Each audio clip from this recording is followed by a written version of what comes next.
Senhor Jesus, nós invocamos o Teu nome, clamamos a Ti nessa manhã, Senhor. Que Teu Santo Espírito, Ele nos envolva com a Tua presença, que nos ilumine, que nos instrua por meio da Tua palavra, que possamos ser alimentados, supridos e orientados, Senhor. Senhor, nessa manhã nos derramamos diante de Ti, diante do Teu sangue, Senhor. Mediante o Teu sangue, entramos na Tua presença, Senhor, com intrepidez, para termos comunhão face a face contigo, Senhor. Abençoa a palavra que vai ser dita, que ela se torne vida para nós, em nome de Jesus. Amém. Senhor Jesus. Muito bem, irmãos. Estamos começando agora uma nova fase, né? Nós terminamos o estudo do livro de Apocalipse. Foram vários meses que nós nos debruçamos diante desse livro para que nós pudéssemos tirar dali as pepitas, né? As revelações que o Senhor tem para nós. E nós vimos que o livro de Apocalipse, ele foi exatamente isso, né? Foi um livro de revelações. O próprio nome, ele já diz, Apocalipse é revelação.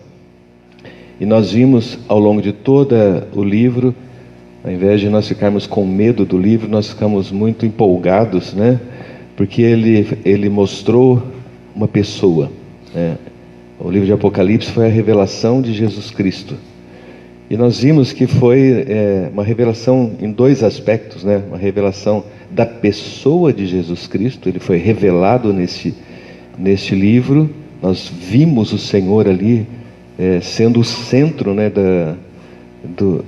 de todo o livro de Apocalipse, mas também nós vimos as coisas que Jesus nos revelou, né? Nos revelou por meio da palavra e nos revelou por meio do Espírito Santo com a sua palavra rema, a sua palavra instantânea, que Ele trouxe para nós revelações atuais para nosso desfrute, para nosso suprimento, para nossa orientação. Então, o livro de Apocalipse, nós ficamos convictos de que é um livro de revelação, né? Mas isso também abriu uma porta, irmãos, para que nós entendêssemos que toda a palavra, ela é, na verdade, revelação de Jesus Cristo. Tudo que o Senhor tem nos dito, em todos os contextos, não só do livro de Apocalipse, mas de toda a Bíblia, ela visa uma coisa, a revelação de Jesus Cristo. E só para os irmãos entenderem a nossa trajetória, né? Nós começamos a estudar, paulatinamente, seguidamente, a Bíblia no livro de Atos. Isso foi em 2015, mais ou menos por aí. Nós começamos a estudar o livro de Atos e seguimos todos os livros do Novo Testamento e terminamos em Apocalipse. E o que é que ficou para trás? Os Evangelhos, tá? Então, de 2015 até agora, nós gastamos esse tempo, ou investimos esse tempo, buscando a revelação de Jesus Cristo ao longo da sua palavra. E agora, irmãos, restou para nós, para terminar, concluir o Novo Testamento, os Evangelhos, tá? Então, na comunhão com os irmãos, nós entendemos que a orientação do Senhor é que nós estudássemos esse livro de uma maneira unificada, né? Os 4 evangelhos simultaneamente. Para que isso? Para que a gente pudesse compreender o plano geral, uma visão geral dos evangelhos, né? Sobre o aspecto dos 4 escritores, né?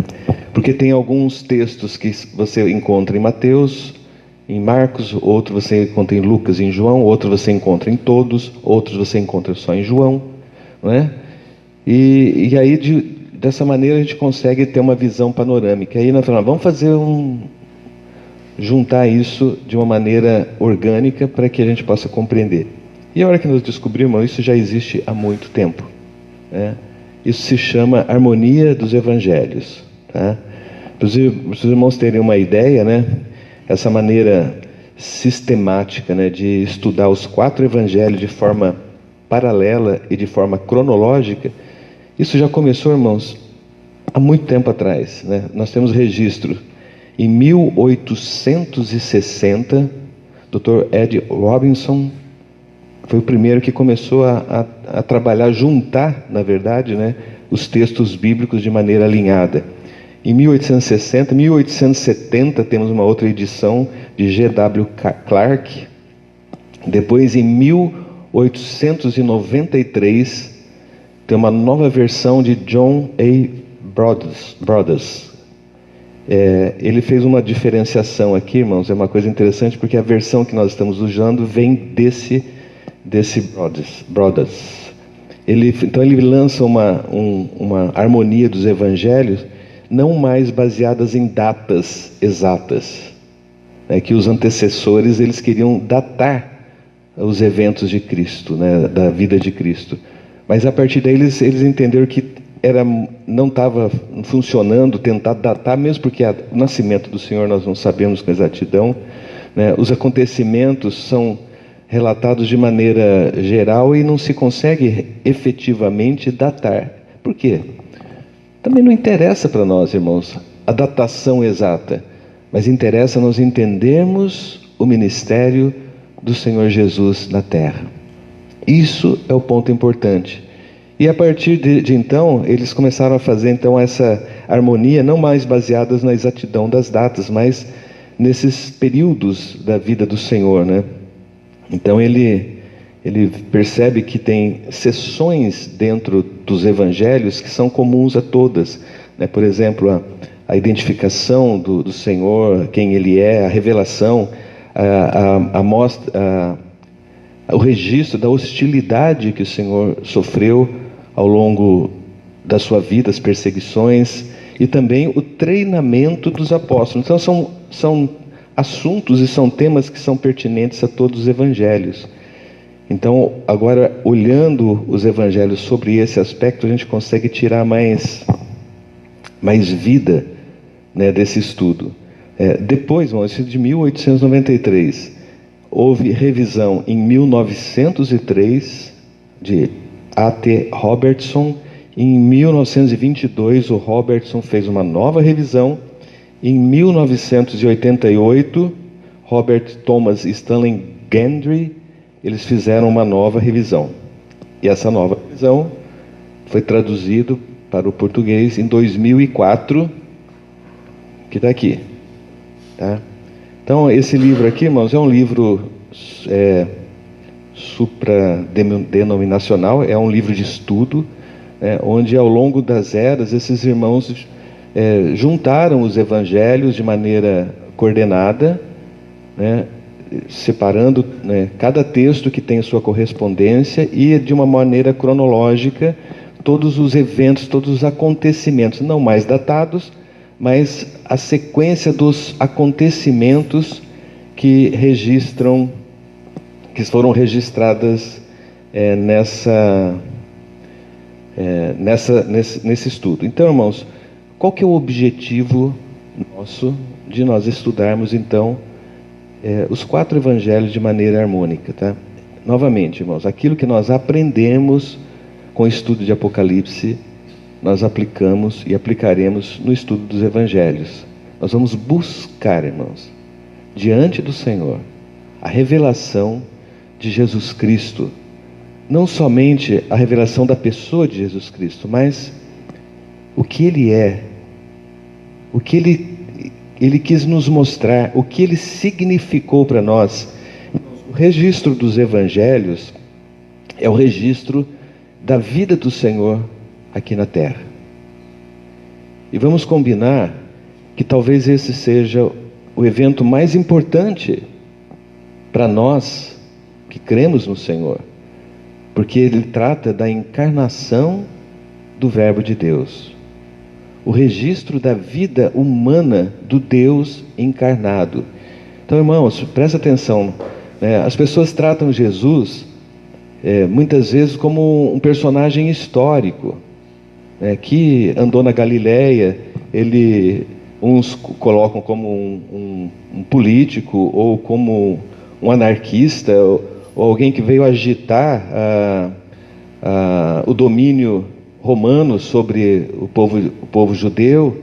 Irmãos, há várias interpretações, mas para nós, ele é o Filho de Deus encarnado. Irmãos, toquem nesse sentimento com relação ao que significa, né, a vinda do Filho de Deus encarnado aqui na terra. E é disso que se trata os evangelhos. Então nós vamos buscar, irmãos, estudar a vida, né, o viver, os ensinamentos do Senhor. Nós vamos passar por todos esses momentos onde o Senhor aplica, Ele expõe o que está no seu coração, Ele expõe aquilo pela qual Ele veio para cá, a maneira como Ele se sujeitou ao Pai, a maneira como Ele rejeitou as tentações e o pecado, a maneira como Ele viveu de uma maneira humana, irmãos, e nós não podemos negligenciar isso, que o Senhor, enquanto estava na terra, Ele era 100% homem, sujeito às mesmas tentações que nós. Ele não tinha natureza pecaminosa como nós temos, mas como homem, Ele estava limitado àquilo que um homem pode fazer, né? Então, irmãos, isso é muito importante nós entendermos essa visão de Jesus, porque muitas vezes a gente pode entendê-lo como realmente a gente às vezes fala assim, é fácil Jesus ter vivido aqui, Ele era Filho de Deus, Ele era o próprio Deus, não é? Mas na verdade, irmãos, a vida do Senhor Jesus, ela foi humana, 100% humana. Então, tanto é, irmãos, que até as coisas que o Senhor, Ele fazia aqui na terra, o Senhor curava, o Senhor fazia, vários milagres aconteceram nas mãos do Senhor, e o Senhor fala assim, essas coisas e muitas outras coisas vocês farão depois que eu enviar o Espírito Santo para vocês. Então, o Senhor fazia aquelas coisas pelo poder do Espírito que hoje opera em nós.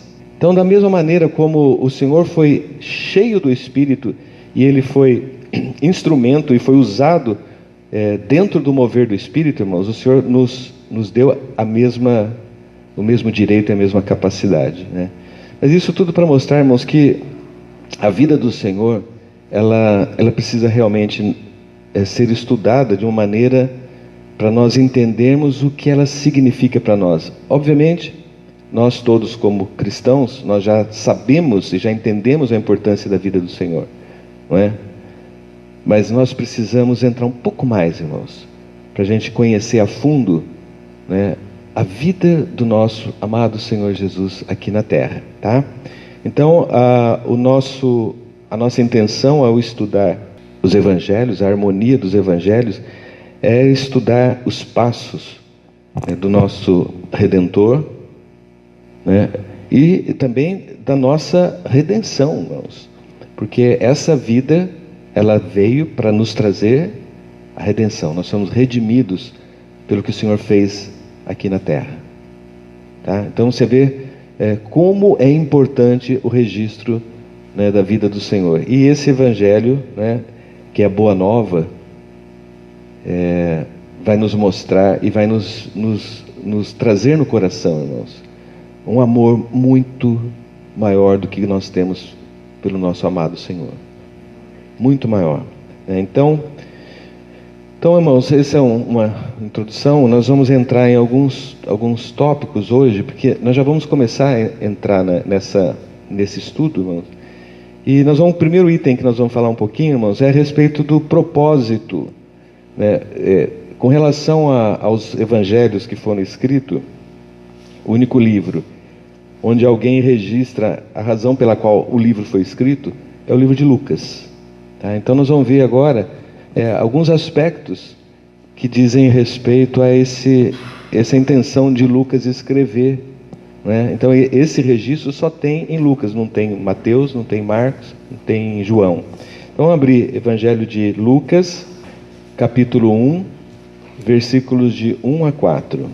Visto que muitos houve que empreenderam uma narração coordenada dos fatos que entre nós se realizaram, conforme nos transmitiram os que desde o princípio foram deles testemunhas oculares e ministros da palavra.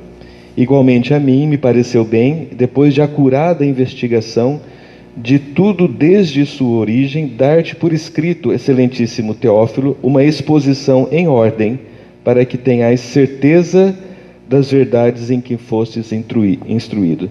Então, essa introdução aqui de Lucas, ele na verdade, a epístola, essa carta, esse evangelho, né, esse escrito de Lucas, ele foi destinado a Teófilo.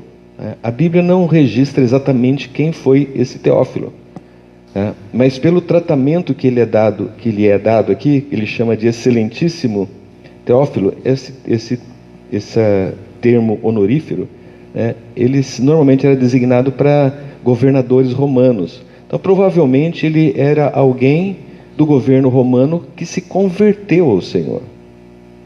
Tá? É só isso que a gente consegue concluir de quem é o tal do Teófilo. Mas era alguém importante a ponto do Lucas escrever. Lucas, ele era médico, né? Ele tem uma referência já em Colossenses, que Paulo, ele se refere a Lucas como o médico, né? Então, então Lucas, ele não é um judeu, tá? Então ele é o único gentio que participou das escrituras, vamos dizer assim, tá? Ele é um gentio convertido, obviamente, tá? Mas ele não era um judeu de origem. E ele entrou provavelmente por volta dos 40 anos, ele era médico, família abastada, né? Então Paulo faz referência a ele em Filemão 1:24, Paulo se refere a ele ao meu colaborador. Então, num determinado momento, Lucas se tornou um colaborador de Paulo. E na carta de Colossenses 4:14 também faz uma referência a Lucas. Então, essas duas cartas foram escritas por Paulo. Então, certamente Lucas teve um relacionamento muito grande com Paulo. Então, no início, ele foi um discípulo, né, dos apóstolos de Jerusalém, e depois ele acabou se tornando um discípulo de Paulo. Então, uma coisa interessante, irmãos, é que o Lucas, ele escreveu os evangelhos e escreveu o livro de Atos também. Abram aí, por favor, Atos 1. Ele diz o seguinte: escrevi o primeiro livro, ó Teófilo. O primeiro livro é o evangelho, tá? Relatando todas as coisas que Jesus começou a fazer e ensinar, até o dia em que, depois de haver dado mandamento por intermédio do Espírito Santo aos apóstolos que escolhera, foi elevado às alturas. Tá? Então ele dá essa introdução falando que esse livro, o livro de Atos, também foi escrito para Teófilo por meio de Lucas. Se nós olharmos essas duas cartas, esses dois escritos juntos, eles são o maior escrito do Novo Testamento, tá? Apesar de Paulo ter escrito várias epístolas, mas em termos de conteúdo, tanto o Evangelho quanto o livro de Atos, eles são bem recheados. Então ele era um profícuo, vamos dizer assim que diz, né? Escritor da palavra, né? Então essa é uma característica aqui de Lucas que a gente pode perceber aqui por meio da Bíblia. Então aqui no texto, irmãos, o que a gente vê? O Lucas ele fala assim, depois de acurada investigação de tudo desde a sua origem.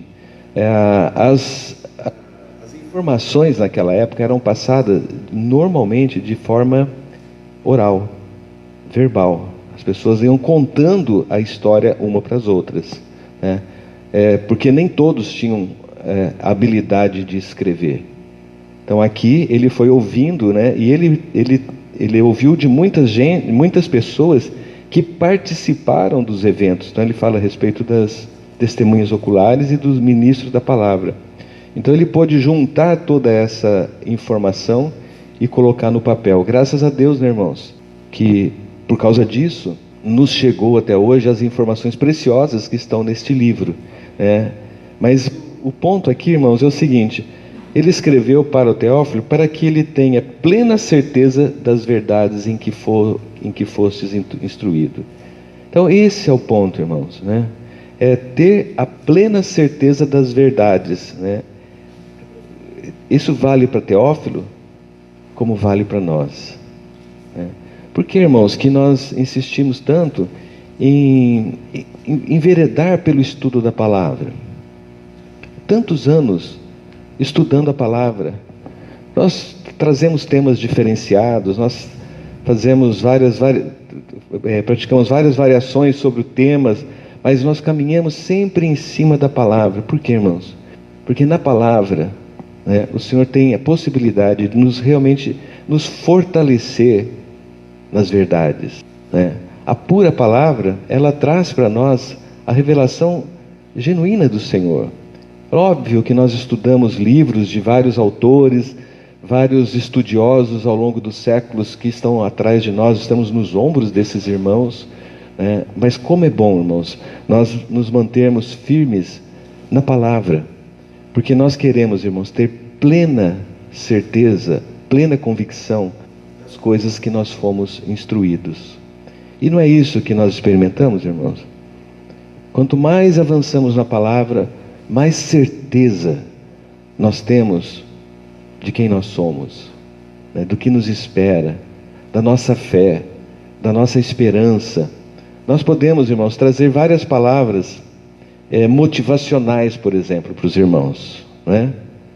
Para estimular os irmãos a serem positivos, ou serem felizes, ou serem prósperos. Então existem diversas maneiras, irmãos, diversos temas, variados temas que nós podemos abordar nas reuniões da igreja. Está tudo correto, irmãos, está tudo certo. Mas o que nós queremos buscar, irmãos? Fortalecer as verdades. Porque quando essas verdades, elas são fortalecidas em nós, é mais difícil nós sermos abalados. Quando nós criamos raízes profundas na palavra, nos arraigamos, nos aprofundamos, nós vamos buscar suprimento em coisas mais profundas. E quanto mais profundo nós nos tornamos, irmãos, mais sólidos nós nos tornamos. A árvore que não cai é a árvore que tem raiz profunda. Ela pode ser assolada por um vento, mas a raiz vai dar firmeza. Da mesma maneira, nós queremos, irmãos, permanecer na palavra do Senhor, né? O Senhor tem nos dado várias revelações, né, ao longo desses anos todos. Pequenas, médias, grandes revelações. E isso tem nos mantido fiéis e firmes no Senhor. Então, quando nós entramos nesses estudos, qualquer que seja, irmãos, qualquer estudo que a gente faça, o que nós buscamos é a revelação do Senhor. Tá? Nós precisamos encontrar o Senhor na palavra, porque todas as coisas, elas convergem para o Senhor. E da mesma maneira, na nossa vida, todas as coisas, elas precisam convergir para o Senhor. Percebe, irmãos? Quando a palavra ela é aplicada na nossa vida, né, a Bíblia você vê, irmãos, claramente que o centro, o conteúdo da palavra é Cristo. Isso significa que o centro e o conteúdo da sua vida, ela tem que ser Cristo. E o que nós percebemos é que muitas outras coisas ocupam o centro da nossa vida por invasão, né, irmãos? Né? As coisas são intrusas, elas entram num campo, elas entram na nossa seara, elas entram e empurram a nossa vida espiritual por pressão, né? Porque o inimigo ele quer embaçar nossa visão. Então o estudo da palavra, ele visa, irmãos, nós encontrarmos Cristo. E da mesma maneira que nós encontramos Cristo na palavra, isso precisa ser transferido. A mesma visão, o mesmo sentimento para o nosso viver. Então temos plena convicção, irmãos, né, das coisas que nós fomos instruídas, ok? Amém. Bom, irmãos, vamos passar para um outro texto aqui, que é o texto de João. esse texto, irmãos, João 1, capítulo 1, versículo 1 até o versículo 18, João aqui, ele vai fazer como que eu vou dizer, uma pré-apresentação aqui do que ele vem falar. Eles usam um prólogo, né? É o que vem antes, ele dá uma introdução, né? Uma introdução do conteúdo, né? E esse prólogo, né? Esse início, essas palavras iniciais do livro de João, irmão, eu considero uma das palavras mais profundas, mais ricas da Bíblia. Porque quando eu leio esse texto, os irmãos vão entender isso, você percebe, irmãos, que não é possível um ser humano descrever as coisas que foram descritas aqui, se não for inspirado por Deus, pelo Espírito Santo. Não é possível, irmãos. Porque não tem como uma mente humana conseguir concentrar em poucas palavras, num texto pequeno, né, o que está mais íntimo no coração de Deus, que o que Deus quer revelar para o homem de uma maneira plena. E esse trecho vai nos mostrar, né? Ele começa dizendo: no princípio era o Verbo, e o Verbo estava com Deus, e o Verbo era Deus. Então essa palavra introdutória, irmãos, novamente, só frisando dentro da harmonia, é o único na Bíblia, tá? Não existe nos outros evangelhos. Ele fala de algo altamente espiritual, né? Quando ele fala do Verbo, no princípio era o Verbo, ele vai remeter, irmãos, à origem de tudo, à formação de todo o universo. E a gente viaja com João, irmãos. Você imagina, no princípio era o Verbo. Então, antes de todas as coisas, estava o Logos de Deus, a palavra, né? E o versículo aqui diz que o Verbo estava com Deus, ou o Verbo estava junto a Deus no original. Você vai ver essa expressão: o Verbo estava junto de Deus e o Verbo era Deus. Então aqui nós vemos várias coisas, né, irmãos? Uma é que Jesus Cristo, ele é pré-existente, né? Ele já estava no princípio. Ele está falando de quem aqui? De quem é o Verbo? O Verbo é Jesus. O contexto aqui vai mostrar claramente que é Ele. Então Ele já existia antes de todas as coisas. Ele está mostrando que Ele estava com Deus e dizendo que Ele era Deus. Então nesse versículo, irmãos, nós vemos a pré-existência de Cristo e nós vemos a Trindade, de certa forma, ou parte da Trindade aqui, né, mostrando que o Logos era o próprio Deus. Ele estava dentro da deidade. Como uma mente humana pode imaginar uma coisa dessa, irmãos? Mas essa palavra é nos colocada para que nós tenhamos certeza, convicção das coisas que nós aprendemos. Quando nós olhamos para essa palavra, irmãos, ela vem trazer para nós refrigério, segurança e consolo, sabendo que o nosso Senhor, Ele está desde o início cuidando de tudo. Ele é a palavra, irmãos. Ele é o falar de Deus. Ele é a expressão da vontade de Deus. Ele estava no princípio, estava com Deus e era o próprio Deus. Ele estava lá no princípio, todas as coisas foram feitas por intermédio dele, e sem ele nada do que foi feito se fez. Aqui nós vemos, irmãos, né, uma função para o Filho, né, que ele está envolvido diretamente na criação. O próprio Filho, o Verbo de Deus, ele está envolvido na criação.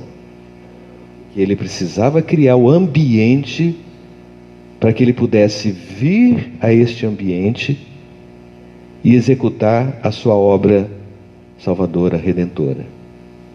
Irmãos, olha só o que Deus faz por nós. Nós precisamos compreender a grandeza de Deus e o amor de Deus por você, irmãos. é ele participar disso para que ele pudesse trazer para nós a oportunidade da salvação. E as pessoas rejeitam a oferta de salvação. Não é verdade? Quando nós olhamos, irmãos, o que o Senhor faz por nós, nós que já temos a convicção, pelo menos eu, irmãos, eu me emociono de ver, né, e pensar na maneira como Deus agiu a nosso favor e trouxe para nós o Evangelho, trouxe a boa nova, trouxe a salvação, trouxe a redenção. Está disponível a todo que crê. Então aí nós vamos voltar lá para outra mensagem que o Suzuki trouxe para nós. Irmãos, precisamos pregar esse Evangelho. Precisamos, irmãos, por isso essa convicção ela precisa ser fundamentada, forte e arraigada em nós, porque dessa maneira, irmãos, nós podemos ter algum tipo de sentimento pelas pessoas que estão sendo perdidas. Amém? Então ele estava no princípio com Deus, todas as coisas foram por intermédio dele, e sem ele nada que foi feito se fez. A gente vê aqui nesse contexto todo, nós vamos ver algumas palavras-chave, né? Nós vamos ver a vida, nós vamos ver o verbo, nós vamos ver a luz, nós vamos ver a graça e vamos ver a verdade. Todas essas coisas, irmãos, elas estão relacionadas à pessoa do Senhor. Então aqui nós vimos o verbo, falando a respeito do verbo, daí ele estava lá no princípio, do ladinho de Deus, ele era o próprio Deus, ele fez todas as coisas, e aí a Bíblia fala assim, a vida estava nele. Irmãos, olha essa frase, a vida aqui é a vida eterna, é a vida divina, é a vida Zoé. Vida estava nele, em Jesus, desde o início. Na formação do universo, na criação do universo, a vida estava nele. Então essa vida, irmãos, estava latente em Deus, estava latente em Cristo e pronta para ser distribuída para cada um de nós.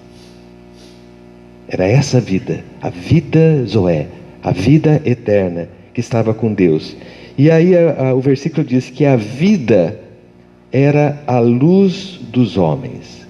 Olha só, irmãos, que interessante, porque a vida é a essência de Deus. A luz é aquilo que nós percebemos, é o que ilumina. Se nós queremos a vida, nós precisamos ir para a luz. Ele é a luz. Por que ele é a luz, irmãos? Porque o mundo jaz em trevas. Então aqui você vê o Evangelho sendo aplicado, que a maneira pela qual nós recebemos a vida é quando nós saímos das trevas, ou vamos, pelo menos, vamos em direção à luz. E a luz estava nele, em quem? Em Jesus. Bom, nós precisamos dizer essas palavras, sabe? A luz estava em Jesus. A vida estava em Jesus.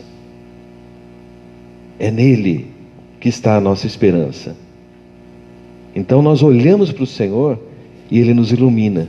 Nos iluminou um dia, irmãos, mas Ele continua nos iluminando hoje. Todos os dias Ele nos ilumina. Todos os dias a vida de Deus, ela se expressa e ela entra em nós por meio do iluminar do Senhor, do Espírito em nós, para que nós possamos realmente enxergar a nossa condição e nós possamos nos voltar para Ele. Então a vida estava nele e a vida era luz dos homens. A luz resplandece nas trevas e as trevas não prevaleceram contra ela. Onde há luz, não há trevas. Isso é física, né, irmãos? Acendeu a luz, a ausência de luz é trevas. Então, se tem luz, não tem trevas. Mas a luz pode ser fraquinha, não é? Ou a luz pode ser muito forte. Então, quanto mais perto nós estamos da luz, mais perto da fonte, mais iluminado nós somos, tá? Eu já expliquei isso na física para vocês, não vou explicar de novo, né? Quanto mais pertinho da luz, maior a intensidade da luz em nós. Quanto mais longe, quase não ilumina você. Então, irmãos, isso é uma palavra, né, de encorajamento para que nós estejamos sempre próximos da luz. Sempre estejamos indo em direção à luz e não virando as costas para a luz. Ok? Então esse é o encorajamento. Irmãos, dentro desse texto nós vemos aqui a questão da criação, né? Então nós vamos, o texto paralelo a este é Gênesis 1. Nós podemos ver Gênesis 1. Que interessante, irmãos. Gênesis 1, versículos 1 a 4. No princípio criou Deus os céus e a terra. Aí nós vamos lembrar lá de João, que o verbo está com Deus no princípio, todas as coisas foram feitas por ele, o verbo, a palavra, não é?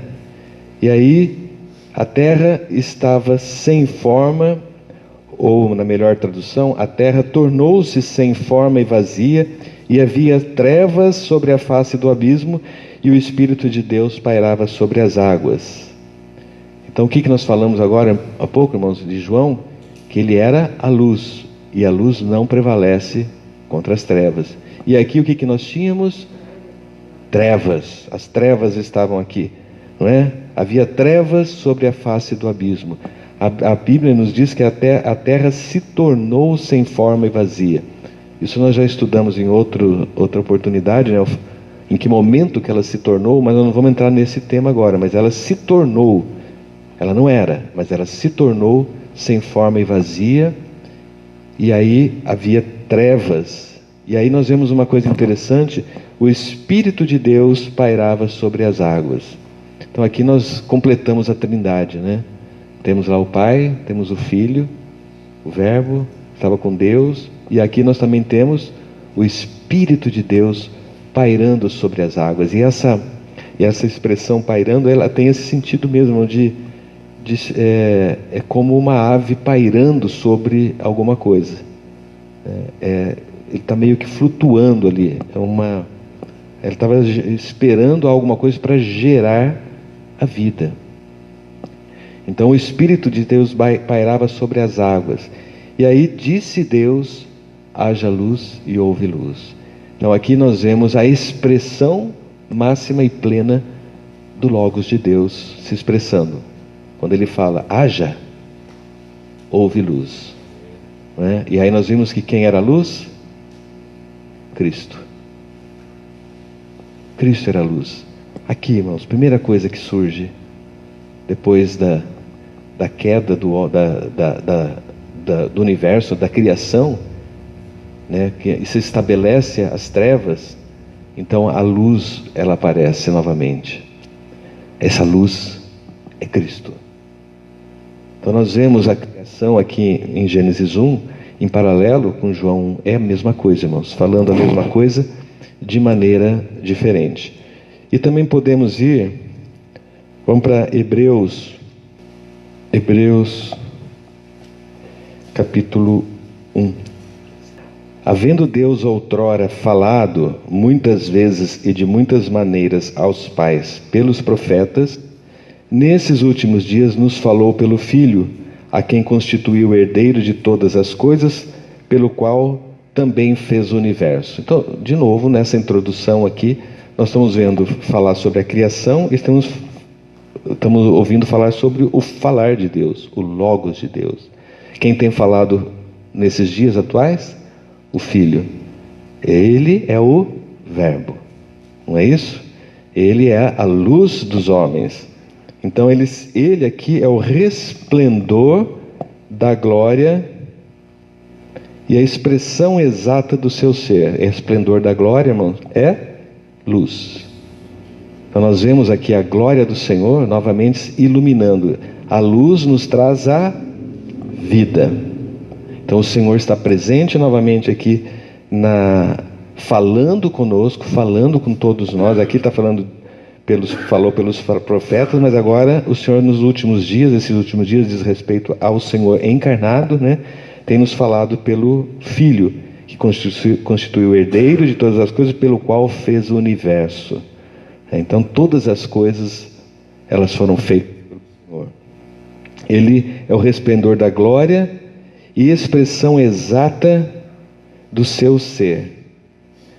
Aqui a melhor tradução seria: Ele é a expressão exata da sua essência, daquilo que Ele é, do que Deus é. Então Cristo, Ele expressa exatamente o que Deus é.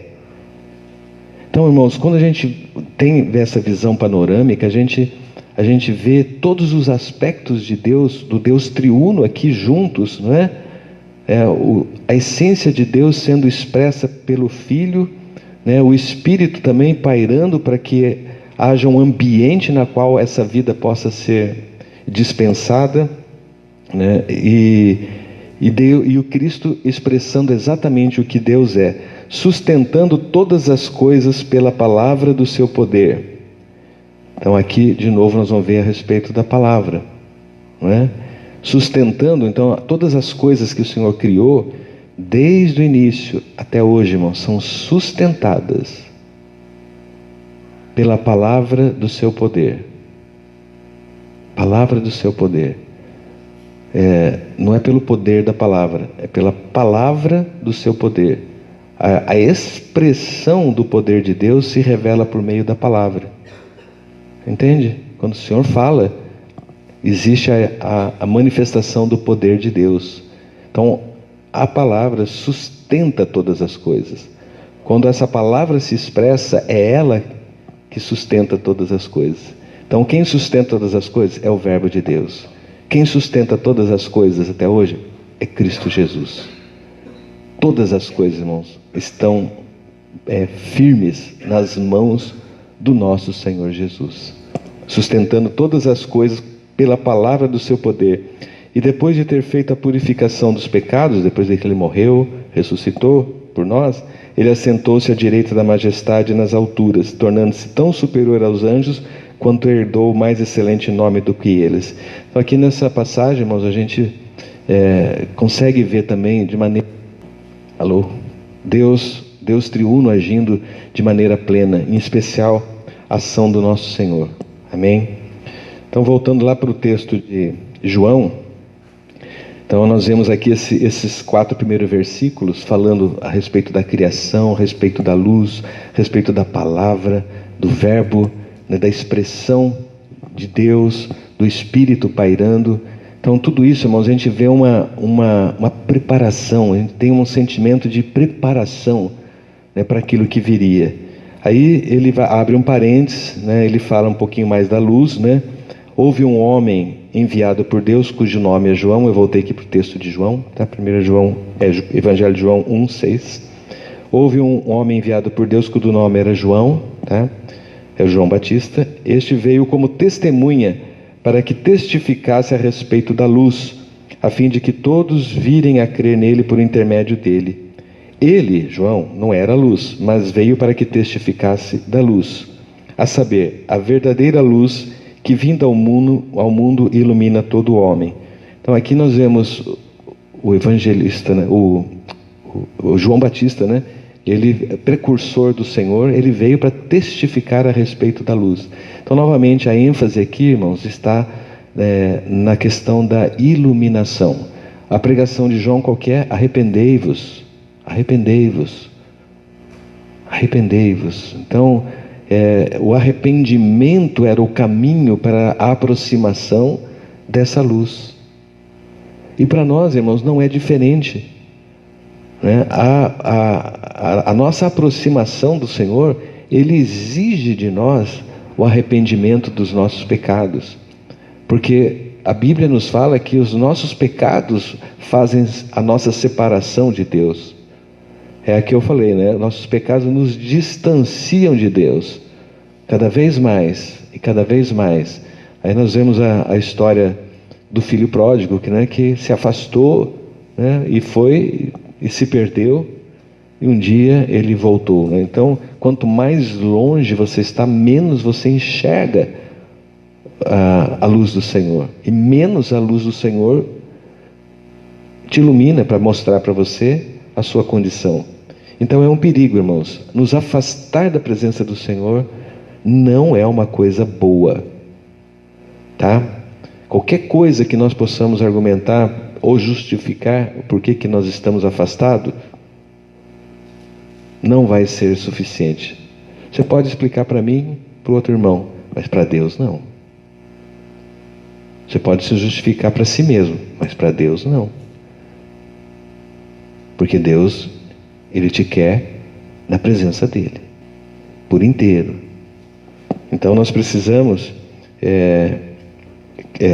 usar essa questão do arrependimento, irmãos.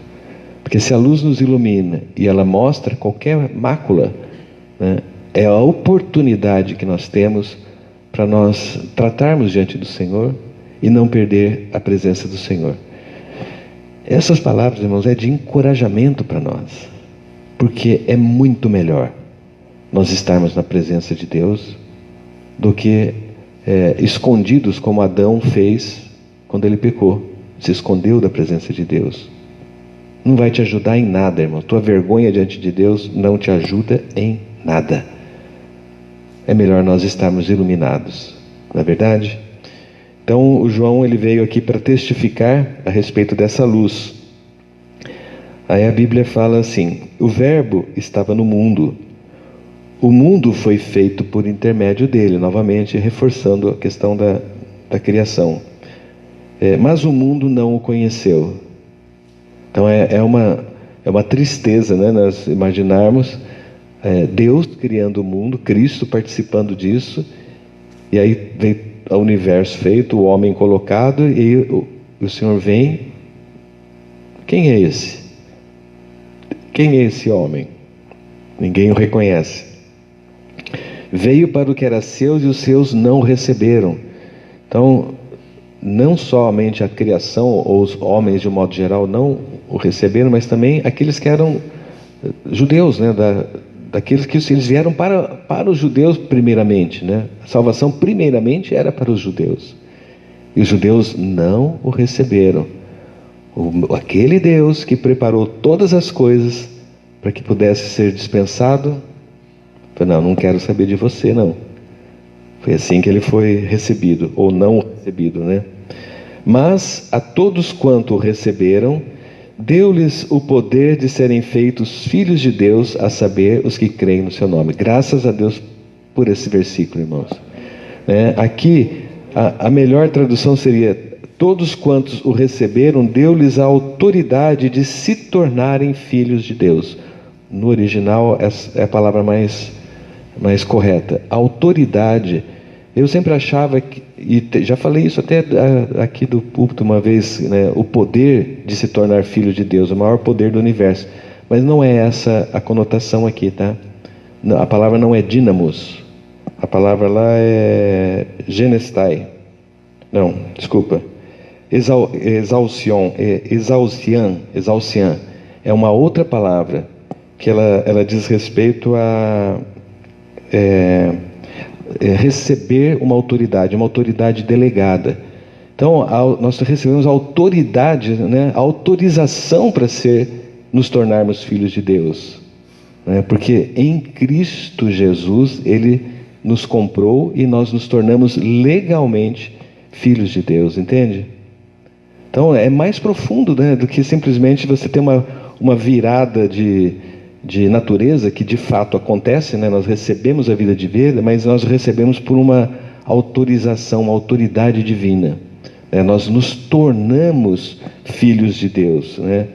Então todos os que o receberam, e como é que se recebe essa autoridade? É crendo no nome do Senhor. E isso é uma questão maravilhosa, né, irmãos? Porque a maneira de nós nos tornarmos filhos é simplesmente pela fé. Isso dá música, não dá? Simplesmente pela fé. Nós não precisamos pagar nada, porque Jesus, Ele já pagou o preço. O alto preço já foi pago pelo Senhor. Mas nós precisamos tomar posse. Por isso Ele fala: todos os que o receberam, você precisa tomar posse. Receber crendo no Senhor. Foi nos dada a autoridade de nos tornarmos filhos de Deus, os quais não nasceram do sangue, nem da vontade da carne, mas da vontade, nem da vontade do homem, mas de Deus. Esse é um novo nascimento. Esse é um nascimento espiritual. Nós nascemos dos nossos pais, mas esse novo nascimento não procede de carne e sangue, mas é de Deus. É Deus que nos outorga a filiação, é Ele que nos dá a filiação.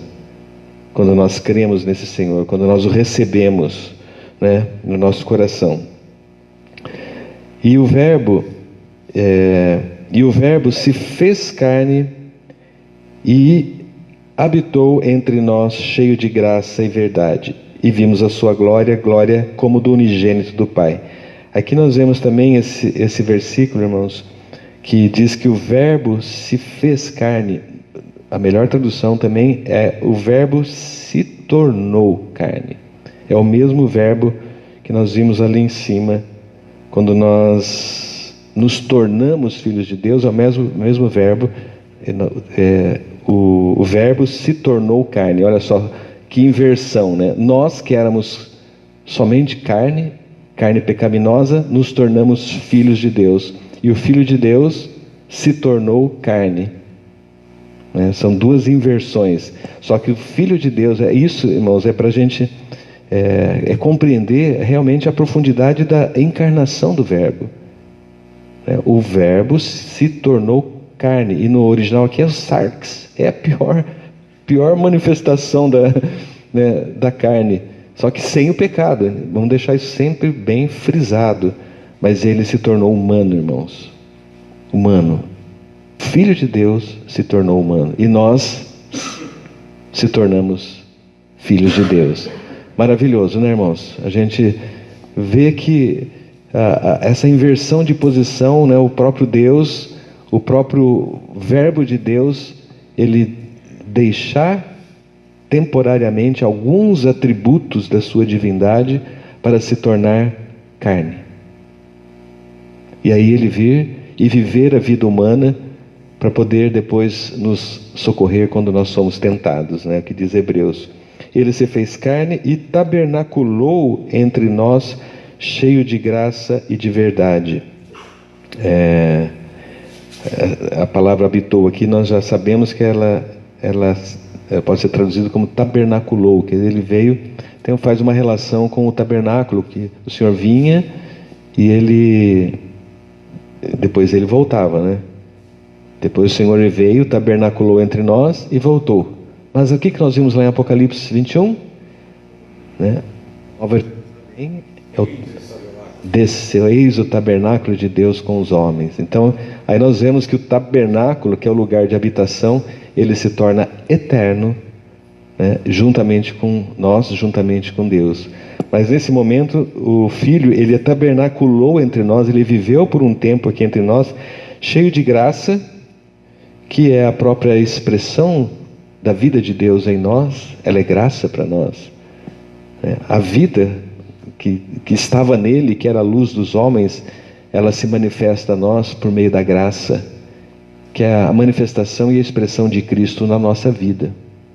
Então ele veio aqui para expressar aquilo que Deus é, a essência do que Deus é, nós vimos, né? E ele também veio cheio de verdade ou de realidade, né? Essa palavra realidade, ela está em oposição às coisas ilusórias, às coisas de imaginação. Ele veio como uma coisa real, não é uma brincadeira. Então ele veio cheio de expressão e ele era verdadeiro, ele era real, tá? E vimos a sua glória, glória como do unigênito do Pai. Então novamente nós vamos ver aqui a expressão do Senhor. A vida do Senhor só pode ser vista pelos olhos de quem crê, não é? Vimos a glória dele como a glória. Quem que viu essa glória, irmãos? Somente os que creram no Senhor. E da mesma maneira, quando nós cremos no Senhor, nós também conseguimos ver a glória de Deus em todas as coisas da nossa vida. Bom, João testemunha a respeito dele e exclama: este é de quem eu disse, o que vem depois de mim, contudo,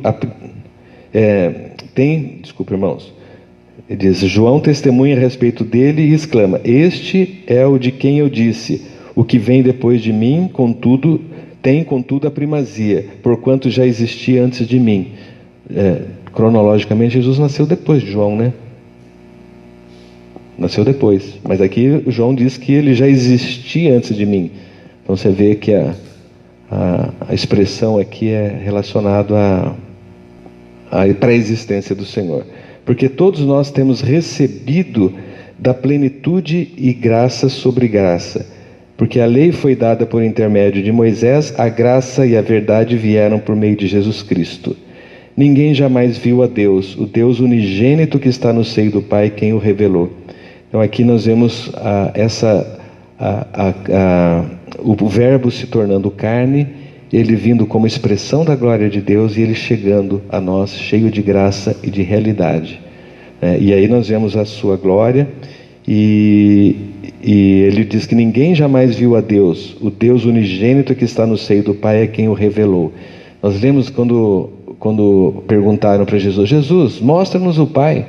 Ele falou: eu estou convosco há tanto tempo, quem vê a mim, vê ao Pai. Então, nós vemos o Pai através de Cristo. Quem revela o Pai a nós é Cristo, irmãos. Isso é uma coisa importante, irmãos, porque a nossa ligação com Deus é por meio de Jesus Cristo. A maneira como nós podemos desfrutar da essência de Deus é por meio de Cristo.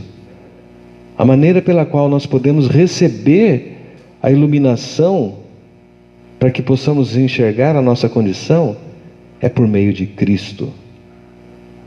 A maneira de nós recebemos o perdão dos nossos pecados é por meio de Cristo.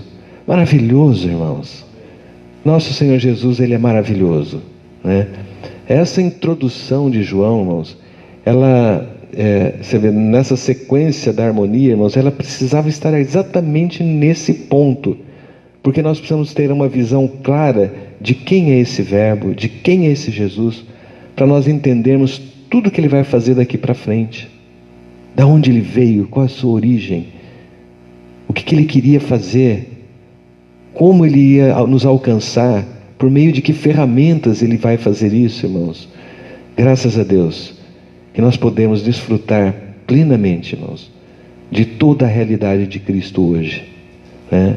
E dessa maneira nos aprofundar, né? De maneira que possamos arraigar, né? Nossas raízes possam se aprofundar e nos tornar firmes, fortes e sólidos, né? Para que possamos ser totalmente úteis nas mãos do Senhor. Amém? Acho que por hoje é só, irmãos. Jesus é o Senhor.